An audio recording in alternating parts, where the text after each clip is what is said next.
नमस्कार, मैं हूं दीपाली राणा और आप देख रहे हैं सीएनबीसी आवाज स्पेशल Q1 डार्लिंग। दरअसल डार्लिंग का मतलब होता है प्यारा, दुलारा, आंखों का तारा, और हम अपने किसी चहेते को इस नाम से यूजुअली बुलाते हैं।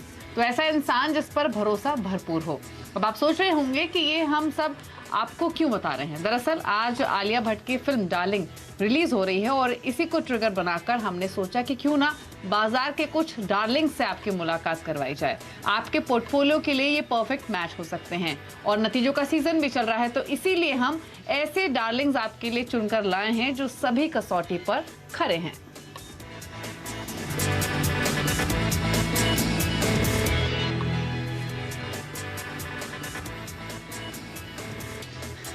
तो आलिया भट्ट के मूवी डार्लिंग्स और उनका इनफैक्ट जो प्रोडक्शन हाउस जो उन्होंने स्टार्ट किया है उस प्रोजेक्ट की, उसके अंडर ये डेब्यू प्रोजेक्ट है डोमेस्टिक वायलेंस पे बेस्ड, और जहां पर जो पूरी थीम है पिक्चर की वो होप्स और डिजायर्स पर है। और अगर आप बात करेंगे अर्निंग्स की, तो यहाँ भी होप्स और डिजायर्स का बहुत रोल होता है। डिजायर हम कुछ करते हैं, होप्स कुछ करते हैं, और अर्निंग्स लेकिन जिस तरीके की परफॉर्मेंस रहे कंपनियों की उसके हिसाब से ही आती है, फिर चाहे आप कोई भी होप रखें या कोई भी डिजायर रखें। तो इसीलिए हम ये थीम लेकर आए हैं Q1 डार्लिंग्स और अलग अलग सेक्टर की बात करेंगे। हालांकि अगर आप Q1 के नतीजे देखेंगे तो वो काफी मिले जुले रहे हैं। बैंक्स में हमने ग्रोथ आते हुए देखी है, आईटी ने थोड़ा डिसअपॉइंट किया है, मेटल के अर्निंग्स मिले जुले रहे हैं। तो ओवरऑल पूरे अर्निंग्स का मिक्स्ड बास्केट इस बार रहा है। लेकिन Q1 अर्निंग से क्यूज लेते हुए कुछ स्टॉक्स को निकालने की कोशिश हम इस शो के जरिए करेंगे और उन स्टॉक्स के साथ आप अपना पोर्टफोलियो क्रिएट कर सकते हैं, क्योंकि अल्टीमेटली जो पैसा बनता है वो अर्निंग्स वाले स्टॉक्स में ही बनता है। आज स्पेशल शो में हमारे साथ मार्केट एक्सपर्ट अमरीश बलीगा हैं, साथ ही सुदीप बंदोपाध्याय मौजूद हैं। आप दोनों का ही स्वागत है इस शो में, अमरीश और सुदीप आप दोनों का ही।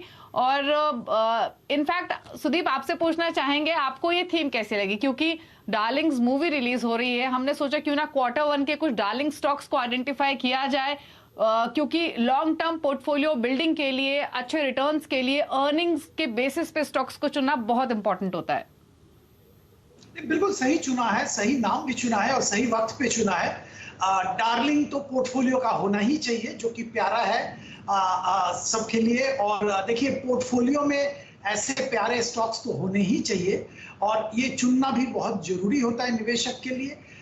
Q1 एक बहुत प्रॉब्लमेटिक 2 साल के बाद एक ऐसा क्वार्टर है जहां पे जो कोविड रिलेटेड दिक्कतें वो पीछे हैं, थोड़ा जियोपॉलिटिकल स्ट्रेस है, थोड़ा कॉस्ट प्रेशर्स हैं, पर उसके बावजूद कुछ क्षेत्र में कुछ कंपनियां बहुत अच्छे परफॉर्म किए हैं। तो इस माहौल में जहां मार्केट में थोड़ा दबाव देखने को मिला था Q1 में, इस माहौल में अपने चाहते स्टॉक इकट्ठा करके पोर्टफोलियो लॉन्ग टर्म के लिए बिल्ड करना बहुत जरूरी होता है। तो ये नाम और ये थीम दोनों बहुत ही सही है। अमरीश जी, आपकी राय क्या है? पहले तो ये बताइए, आप देखेंगे इस मूवी को डार्लिंग्स और Q1 डार्लिंग्स, कैसी थीम लगी आपको? मैं तो नॉर्मली जो स्टॉक मार्केट डार्लिंग्स है उसी को देखता हूँ। शायद मूवी देखूं या नहीं देखूं, I am not too sure, पर स्टॉक मार्केट डार्लिंग्स को तो श्योरली देखता हूँ, रोज देखता हूँ। एंड आई थिंक ये थीम भी एब्सोल्युटली परफेक्ट है, क्योंकि ये स्टॉक्स है जो सेफ स्टॉक्स है और ये आपके जो पोर्टफोलियो को बने अच्छा एक बेस देती है और सेफ्टी देती है अलोंग विद डिसेंट ग्रोथ।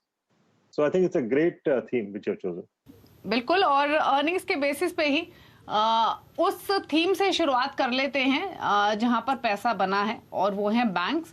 और इंटरेस्टिंग ये है कि इस तिमाही में बैंक्स की ग्रोथ में, डिपॉजिट ग्रोथ में, लोन ग्रोथ में इजाफा होते हुए देखा है। एसेट क्वालिटी में हमने सुधार देखा है, ना ही सिर्फ प्राइवेट बैंकों के बल्कि सरकारी बैंकों के। तो सुदीप जी, आपसे शुरुआत करेंगे, बैंक्स पर पहले बातचीत कर लेते हैं। आपको क्या अच्छा लगा इस बार बैंक्स के अर्निंग्स में, क्या डिसअपॉइंटमेंट रही, और बैंक्स में से कोई थीम, कोई स्टॉक पिक कर सकते हैं क्या अर्निंग्स के हिसाब से?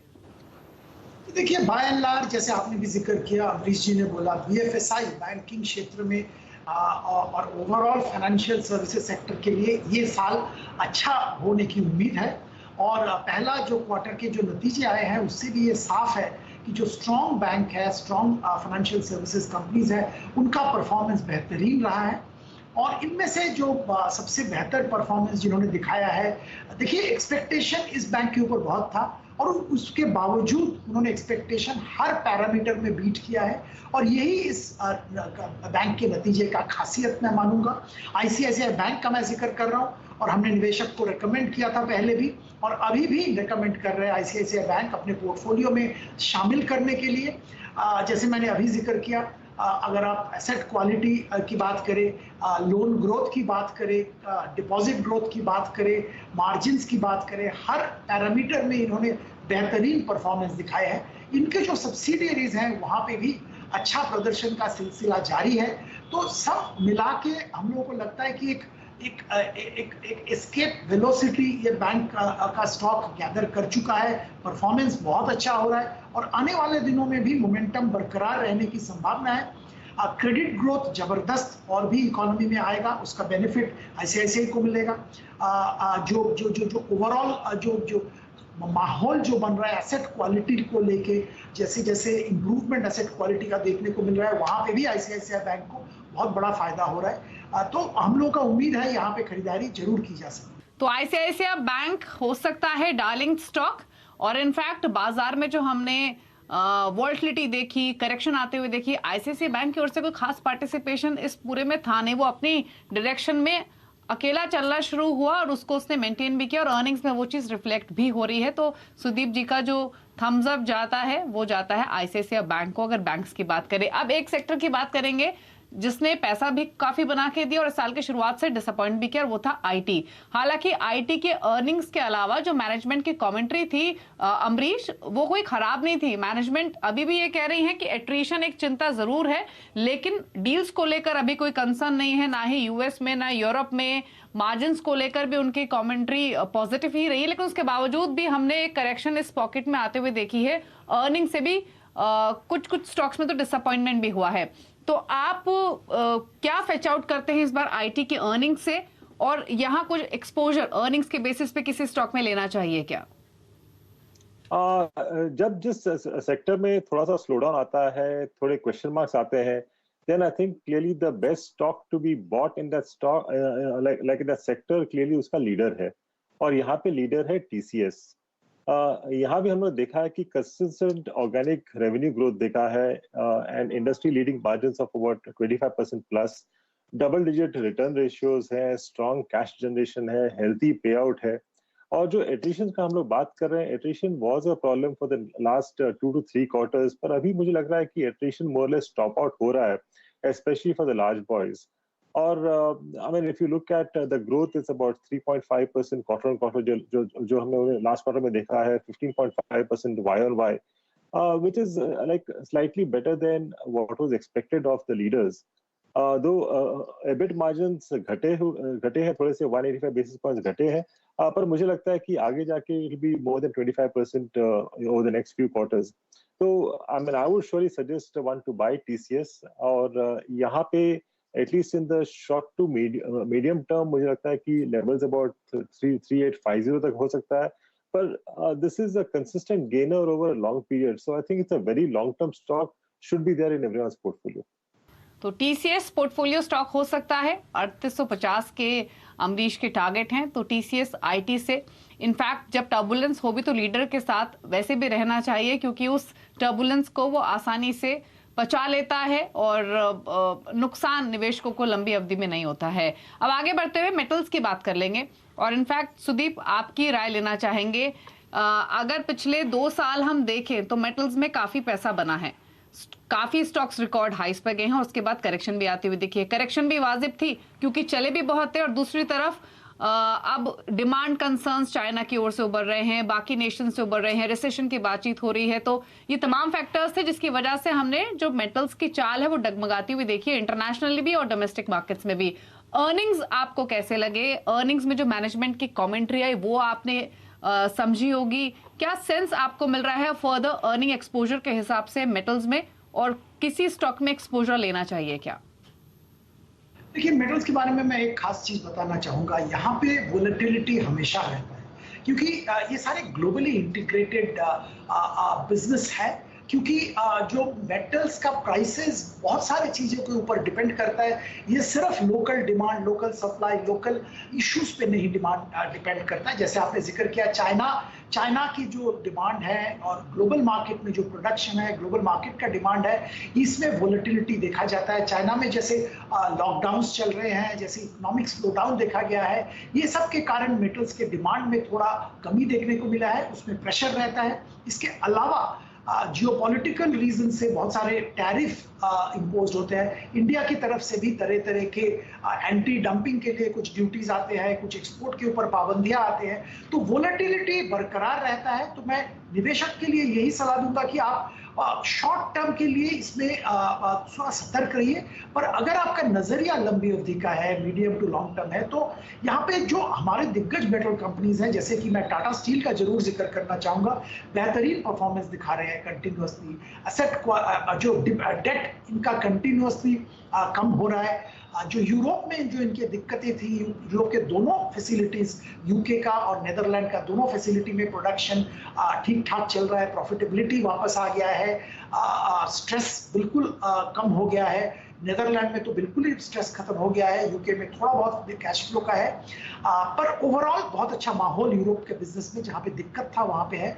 डोमेस्टिक बिजनेस हमेशा स्ट्रांग था। Jamshedpur one of the lowest cost production centres in the world for quality steel है, और इसका बहुत बड़ा फायदा टाटा स्टील को मिलता है। तो हम लोगों को लगता है कि आने वाले दिनों में इंडिया में स्टील का डिमांड सिग्निफिकेंटली इंक्रीज होने की उम्मीद है। डोमेस्टिक डिमांड, जो इंफ्रास्ट्रक्चर स्पेंड होगा, जो प्राइवेट केपेक्स होगा, हर चीज में स्टील की जरूरत होती है। तो लगता है कि आने वाले दिनों में स्टील का डिमांड इसको ड्राइव करेगा, और Tata steel absolutely right position में है इसका बेनिफिट लेने के लिए। तो लंबी अवधि के लिए अगर निवेशक पोर्टफोलियो बना रहे हैं तो वहां पे टाटा स्टील होना बहुत जरूरी है। हाँ, तो एक चीज तो इनफैक्ट सुदीप जी ने जो कही वो बहुत इंपॉर्टेंट है। मेटल्स अब शॉर्ट टर्म के लिए नहीं है, लॉन्ग टर्म के लिए आप देख सकते हैं, इन्वेस्टमेंट के लिए देख सकते हैं, पोर्टफोलियो के लिए देख सकते हैं, और इसीलिए टाटा स्टील एक स्टॉक है जहां आप बाय करके चल सकते हैं। लेकिन अगर हम मौजूदा स्थिति की बात करें तो एक सेक्टर जिस पर सबकी नजरें आजकल हैं वो है ऑटोज, और मेटल्स ने काफी ऑटोज का मूड बिगाड़ा है, क्योंकि स्टील के प्राइसेस काफी बढ़े पिछले 2 सालों में। उसका सीधा असर कंपनियों के मार्जिन्स पर पड़ा। कोशिश भी की प्राइस हाइक के थ्रू पास ऑन करने के, लेकिन फिर भी कंसर्न्स थे। अब एक तरफ कमोडिटी कॉस्ट का रिलीफ तो आ ही रहा है, और अगर हम अमरीश जी नंबर्स देखें, ऑटो के वॉल्यूम्स देखें, तो एक चीज तो क्लियर है, पैसेंजर व्हीकल्स की डिमांड अच्छी है, टू व्हीलर्स की डिमांड इंप्रूव होने की एक्सपेक्टेशंस हैं, कमर्शियल व्हीकल्स की डिमांड में भी इंप्रूवमेंट दिख रहा है। और इनफैक्ट पिछले 3-4 महीनों में स्पेशली जितनी भी बातचीत हमारी कंपनियों की मैनेजमेंट से हुई है, एक चीज तो क्लियर है कि प्रोडक्शन कंपनियां बढ़ा रही हैं, उसके बावजूद भी जो वेटिंग पीरियड है गाड़ियों का वो कम नहीं हो रहा है, क्योंकि डिमांड ही इतनी स्ट्रांग आ रही है। कैंसिलेशंस भी कंपनियों को करनी पड़ रही हैं अपने कुछ की सेलिंग प्रोडक्ट्स पर। तो ये एक अच्छा साइन, और शायद यही प्राइसेस में रिफ्लेक्ट भी हो रहा है, अर्निंग्स में भी रिफ्लेक्ट हो रहा है। TVS motors all time high पर, Bajaj auto all time high पर, मारुति काफी अच्छा चला है। तो अभी ऑटोज कितना लुक्रेटिव लग रहे हैं, प्लस अर्निंग्स कैसी लगी आपको, और आगे की एक्सपेक्टेशंस क्या है स्पेस से? देखिए, अर्निंग्स थोड़े बहुत वीक थे, but then I think everyone is expecting that, तो I think that is already discounted. और जिस हिसाब से विजिबिलिटी है इस स्पेस में, आई थिंक दैट्स एक्सीलेंट, क्योंकि like a company like Maruti, जो मेरा पिक है, वहां पे भी यदि ऑर्डर बैकलॉग देखते हैं तो 3,50,000 यूनिट्स का ऑर्डर बैकलॉग है। और लाइक लास्ट 2-3 क्वार्टर से जो इश्यू थे कमोडिटी प्राइसेस के, the commodity price are coming down, इन्होंने प्राइस हाइक लिया है, कमोडिटी प्राइसेस कम हो रहे हैं, तो क्लियरली मार्जिन्स तो श्योरली इंप्रूव होने वाले हैं। And for someone like Maruti, जिन्होंने थोड़ा बहुत लूज किया था एसयूवी सेगमेंट में, वहां भी इन्होंने न्यू लॉन्चेस किए हैं। They have launched a new Brezza, grand Vitara launch किया है, मिड साइकिल में अपग्रेड किया है अर्टिगा और XL6 का। तो इसका जो लाइक पॉजिटिव है, ये I think should come over the next at least 2-3 quarters if not more. और जो मारुति के लिए जो बिगेस्ट जो पॉजिटिव है, इनका जो नेटवर्क है, and it is very difficult to replicate a network जो इन्होंने लास्ट 30-35 ईयर्स में बिल्ड किया है। So clearly I think Maruti is the pick in the auto space. और मुझे लगता है कि at least in the medium to long term जो प्राइस टारगेट मेरा है 10,200 का है। और इनफैक्ट अभी ऑल टाइम हाइस में जाने में समय भी है, क्योंकि 10,700 या 11,000 के नजदीक के कंपनी के ऑल टाइम हाई हैं। और जैसे अमरीश जी ने कहा, कंपनी का जो पूरा प्रोडक्ट पोर्टफोलियो है वो काफी अच्छा परफॉर्म कर भी रहा है। विटारा अब सितंबर फर्स्ट वीक में लॉन्च होगी, ग्लोबल अनवील हो चुका है, बुकिंग्स काफी स्ट्रांग आ रही है। रिसेंटली मैनेजमेंट ने ये कहा भी है।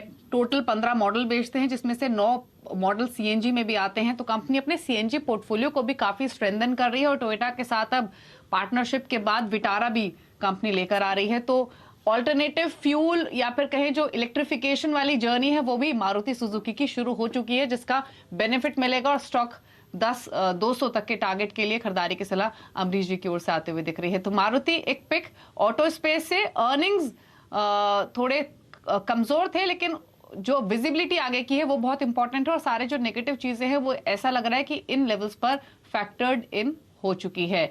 तो ये पिक आपको मिली है अमरीश जी की ओर से। चलिए इसके अलावा एक सेक्टर की और बात कर लेते हैं और अब चर्चा कर लेते हैं रियल्टी की। इनफैक्ट रियल्टी की बातचीत करने से पहले एक बार कैपिटल गुड्स पर चर्चा कर लेते हैं, क्योंकि सुदीप जी से उस पर राय लेंगे। ये कैपिटल गुड्स के अर्निंग्स कैसे लगे सुदीप जी आपको, स्पेशली ऑर्डर बुक के हिसाब से, एग्जीक्यूशन के हिसाब से, न्यू ऑर्डर फ्लोस के हिसाब से, और क्या की टेक अवेज रहे इस बार के अर्निंग से? देखिए, ऑर्डर बुक में तो कोई कमी नहीं है। ऑर्डर बुक तगड़ा ऑर्डर बुक सभी जो कैपिटल गुड्स सेक्टर प्लेयर है उनके पास है। प्राइवेट केपेक्स अभी तक इतना जबरदस्त पिकअप नहीं हुआ है, पर पब्लिक केपेक्स जो है, पब्लिक सेक्टर के जो एक्सपेंडिचर्स है उससे इनके ऑर्डर बुक भरे हुए हैं। अगर आप इस सेक्टर में दिग्गज कंपनी का जिक्र करें, एल&टी का ऑर्डर बुक तगड़ा है। एग्जीक्यूशन में पिछले कुछ क्वार्टर्स में थोड़ी दिक्कतें थी, कोविड के टाइम बहुत दिक्कत था। अभी वो दिक्कतें कुछ हद तक दूर हुआ है, कॉस्ट पुश हुआ है, पर उसके बावजूद जो एफिशिएंसी गेन हो रहा है, प्रोडक्टिविटी इंक्रीज होने के कारण, उससे इनका मार्जिन आने वाले दिनों में अच्छा होने की उम्मीद है। और मैनेजमेंट का जो कमेंट्री है वो भी यही इंडिकेट करता है। स्पेसिफिकली एल&टी की अगर बात करें, क्योंकि वो मेरा पसंदीदा स्टॉक है करंट लेवल पे भी, यहाँ पे खास बात यह है कि जो इनका जो वेस्ट एशिया में हाइड्रोकार्बन का केपेक्स वापस आ गया है, क्योंकि ऑयल प्राइसेस बढ़ गए हैं। इसके चलते यहाँ पे भी एल&टी को अच्छा ट्रैक्शन मिल रहा है। इनके जो सब्सिडियरीज है अच्छा परफॉर्म कर रहे हैं, और ये सब्सिडियरीज जो कैपिटल एलोकेशन पॉलिसी ठीक करने के बाद इन्होंने जो अनरिलेटेड बिजनेस से एग्जिट लेने का फैसला किया था, उस पर काम चल रहा है। वो भी इनको वर्किंग कैपिटल, कैश फ्लो और एफिशिएंसी गेन करने में सहायता कर रहा है। तो आने वाले दिनों में बहुत अच्छा टेलविंड एल&टी जैसे कंपनी के पास रहेगा, बाकी कंपनीज के भी पास रहेंगे, पर एल&टी क्योंकि सेक्टर लीडर है, हम यहीं पे खरीदारी की सलाह दे रहे हैं करंट लेवल पे 1 साल प्लस का नजरिया से। तो एल&टी एक स्टॉक जहां पर अगले 1 साल के नजरिए से एटलीस्ट निवेश कीजिए। निवेश किया हुआ है तो डेफिनेटली आप होल्ड कीजिए। तो कैपिटल गुड्स से पिक है एल&टी, लीडर को चुना है सुदीप जी ने। तो चलिए अब एक ब्रेक के लिए रुक जाते हैं। कई सेक्टर्स की तो हमने चर्चा की, लेकिन कई अभी बाकी हैं। जैसे अभी हमने जिक्र किया रियल्टी का, रियल्टी पर तो चर्चा करेंगे ही, साथ ही फोकस करेंगे फार्मा पर, वहां पर अर्निंग्स कैसे रहे समझेंगे हमारे मेहमानों से एक छोटे से ब्रेक के बाद।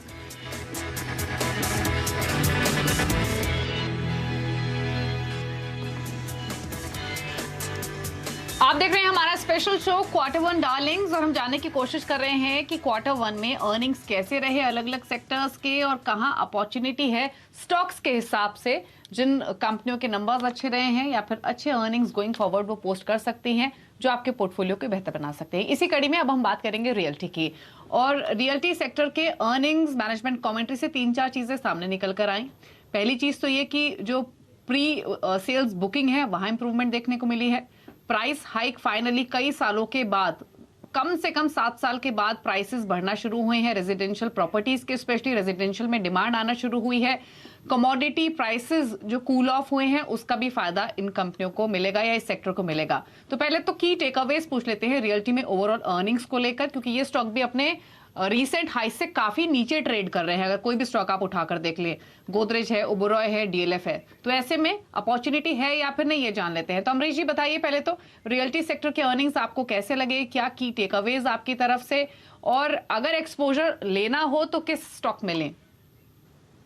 देखिए, रियल्टी स्पेस में अपॉर्चुनिटीज काफी है, क्योंकि लास्ट करीब 7-8 साल से काफी अंडर परफॉर्म किया था, पर पोस्ट कोविड हम लोगों ने देखा कि काफी अच्छा पिकअप हुआ है रेजिडेंशियल स्पेस में, स्पेशली अफोर्डेबल हाउसिंग में।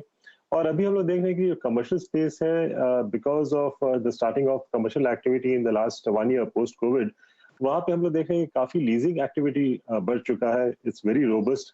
And specially a stock like brigade जो मेरा पिक है, हम लोगों ने जो लास्ट क्वार्टर में देखा कि प्री सेल्स काफी अच्छा बाउंस बैक किया है, इम्प्रूव्ड अर्निंग्स दिखाया इन्होंने प्राइस हाइक भी किया करीब 5 to 8%। At the same time जो कमोडिटी प्राइसेस बढ़े थे based on which they done the price hike, अभी कमोडिटी प्राइसेस भी कम हो रहे हैं, so this will clearly add to the margin. और उनका जो हॉस्पिटैलिटी स्पेस है वहां भी हम लोग देख रहे हैं कि अच्छा बाउंस बैक है। And they have bought nearly 8 million square feet of land in current year FY23 में, और आगे जाके भी I think over the next few months for FY23 overall उन लोग शायद और एक 5 million स्क्वायर फीट लेंगे। So this shows that they have a very strong sort of a pipeline, और सेल्स भी अच्छा हो रहा है। तो I think at least possible future में performance should be extremely good. तो ब्रिगेड में मेरा जो टारगेट बनता है करीब 650 का बनता है। अब बात एफएमसीजी की कर लेते हैं। और सुदीप जी, कमोडिटी की काफी चर्चा हम कर रहे हैं, लेकिन एफएमसीजी भी एक ऐसी पॉकेट थी जो कमोडिटी प्राइसेस के सर्ज से अछूत ही नहीं रह गई थी, क्योंकि एग्री कमोडिटीज में भी हमने काफी सर्ज देखा प्राइसेस में, जिसकी वजह से कॉस्ट इन्फ्लेशन इन कंपनियों की बड़ी पास ऑन करने की कोशिश की, लेकिन एक कंसर्न था। तो पहले तो अर्निंग्स आपको कैसे लगे ओवरऑल? अब क्योंकि रूरल डिमांड भी पिकअप होगी, एक्सपेक्टेशंस हैं, प्लस जो कॉस्ट इन्फ्लेशन है वो भी थोड़ी थोड़ी कंट्रोल में आना शुरू हुई है, तो ऐसे में क्या एक्सपेक्टेशंस हैं आगे के लिए, और कोई लेना हो स्टॉक तो क्या चॉइस है आपकी? ये एक्सपेक्टेशन तो बहुत अच्छा है। परफॉर्मेंस देखिए, अगर आप इंडिया परफॉर्मेंस की बात करें, most of the FMCG companies अच्छा परफॉर्मेंस दिखाया। गोदरेज जिनका कि थोड़ा सबड्यूड परफॉर्मेंस था, वहां पे भी डोमेस्टिक परफॉर्मेंस अच्छा था। उनका इंटरनेशनल मार्केट में परफॉर्मेंस कुछ पॉकेट्स में ठीक नहीं था, इसीलिए ओवरऑल सबड्यूड था, पर डोमेस्टिक परफॉर्मेंस अच्छा था। एचयूएल की अगर बात करें, जो कि हमारा फेवरेट काउंटर है, वहां पे खरीदारी की भी हम सलाह देते हैं, वहां पे बेहतरीन परफॉर्मेंस इन्होंने दिखाया। और जैसे जैसे आपने जिक्र किया, कॉस्ट पुश जो आया था बीच में, उसको काउंटर करने के लिए इन्होंने बहुत सारा कॉस्ट कंट्रोल मेजर्स किए हैं, सिलेक्टिवली प्राइस हाइक लिया है और सिलेक्टिवली पैक साइज एडजस्ट किया है। तो ये सारे जो कोऑर्डिनेटेड एफर्ट, इसके बाद इन्होंने अपना मार्जिन मेंटेन किया, ग्रो किया, और जो मार्केट का एक्सपेक्टेशन था उससे बेहतर मार्जिन प्रदर्शन किया। वॉल्यूम्स की अगर बात करें, वहां पे भी अच्छा खासा मूवमेंट देखने को मिला है, और उम्मीद यह है, जैसे आप जिक्र कर रहे थे, मॉनसून अच्छा होने के बाद रूरल डिमांड और भी पिकअप करेगा, और इकोनॉमी में जैसे जैसे और भी इम्प्रूवमेंट होगा, उम्मीद यह है कि अच्छा मूवमेंट वॉल्यूम में भी देखने को मिलेगा। तो एचयूएल में जरूर खरीदारी की जा सकती है। यहाँ पे खास बात और एक है कि जीएसके का पोर्टफोलियो, जो फूड्स का पोर्टफोलियो इन्होंने एक्वायर किया था, वो उसका पूरा अभी तक बेनिफिट एचयूएल नहीं उठा पाए। उम्मीद यह है कि आने वाले दिनों में उस पोर्टफोलियो का भी बेनिफिट एचयूएल को मिलेगा। तो बाय एंड लार्ज अगर आप लंबी अवधि के लिए अपना डार्लिंग पोर्टफोलियो बना रहे हैं, तो एचयूएल उसमें जरूर शामिल कीजिए। एचयूएल पिक कर सकते हैं एफएमसीजी स्पेस से। फटाफट से फार्मा की भी बात कर लेते हैं। अमरीश, आपको कैसे लगे फार्मा के अर्निंग्स, और कोई स्टॉक पिक करना हो तो क्या सजेशन? फार्मा में ओवरऑल हमने देखा कि थोड़ा बहुत म्यूटेड अर्निंग्स थे, पर I think this is temporary. I think it's a very good defensive space. तो यहाँ पे मेरा जो पिक है डॉक्टर रेड्डी का है। यहाँ भी हम लोगों ने म्यूटेड ग्रोथ देखा है, सेल्स में करीब 6% ग्रोथ देखा था, पर आगे जाके over the next 2-3 quarters I think will see a very good bounce back, क्योंकि इनके जो रेवेन्यूज है काफी अच्छे स्प्रेड है अक्रॉस वेरियस ज्योग्राफीज, और हम लोग एक्सपेक्ट कर रहे हैं कि there will be ramp up of value active new launches जो होने वाले हैं आगे जाके in the next 2 quarters. This will result in higher margins, और ये लोग बैकवर्ड इंटीग्रेशन भी कर रहे हैं नियरली 70% ऑफ द मॉलिक्यूल्स का, तो इससे भी इनके मार्जिन्स बढ़ेंगे। तो this is one stock which I will buy for long term, और यहाँ पे मेरा प्राइस टारगेट है करीब 5400 का। 5400 का टारगेट है डॉक्टर रेड्डीज में। तो ये चॉइस है अमरीश जी की ओर से। फार्मा में डॉक्टर रेड्डीज को खरीद के चल सकते हैं। तो चलिए, इस शो के जरिए हमने काफी सारे स्टॉक्स आपके लिए आइडेंटिफाई किए अर्निंग्स के बेसिस पे, क्वार्टर वन डार्लिंग्स के तौर पर, और इन डार्लिंग्स के साथ आप अपना पोर्टफोलियो क्रिएट कर सकते हैं, लेकिन ये सभी लॉन्ग टर्म इन्वेस्टमेंट के हिसाब से हमारे दोनों मेहमानों ने सजेस्ट की है। तो शुक्रिया अमरीश जी और सुदीप जी आने के लिए शो में, और हमारे व्यूअर्स की हेल्प करने के लिए उनका क्वार्टर वन डार्लिंग्स के साथ एक डार्लिंग पोर्टफोलियो क्रिएट करने में। Thank you for being on the show. और इसी के साथ इस स्पेशल शो में इतना ही। नमस्कार।